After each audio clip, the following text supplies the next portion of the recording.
Hello everyone. তো আজকে সন্ধ্যাবেলায় সবাই মিলে গেছিলাম মেলাতে, গিয়ে দেখি এখানে মায়ের সন্ধ্যা আরতি হচ্ছে। তারপর আমরা খেলায় নাম দিয়েছিলাম, বৌদি আর আমি দুজনেই, কিছুই হতে পারিনি। তো যাই হোক, তারপর শুরু হলো বড়দের পাসিং দ্য বল খেলা, যাতেও আমি নাম দিয়েছিলাম কিন্তু আউট হয়ে গিয়ে তারপর ভিডিওটা শ্যুট করছি। তো যাই হোক, তারপর ছোটদেরও এই সেম খেলা হয়েছিল। তারপরে শুরু হলো সার্বজনীন হাঁড়ি ভাঙা প্রতিযোগিতা। এতে বড়দা নাম দিয়েছিল কিন্তু কিছুই হতে পারেনি, শুধু একজন ব্যক্তি যেই হাঁড়িটা ভাঙতে পেরেছিল।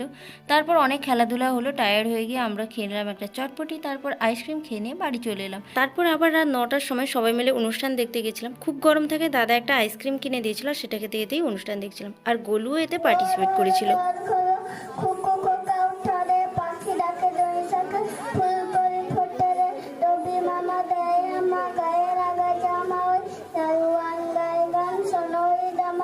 অনুষ্ঠান শেষে প্রায় 12:30 নাগাদ আমরা বাড়ি চলে আসি। তো আজকের ব্লগটা এতটুকুই। ব্লগ ভালো লাগলে ডু সাবস্ক্রাইব। দেখা হচ্ছে খুব শিগগিরই নেক্সট একটা ব্লগে। আর গোলুর আবৃত্তিটা কেমন লাগলো কমেন্ট করে জানিও।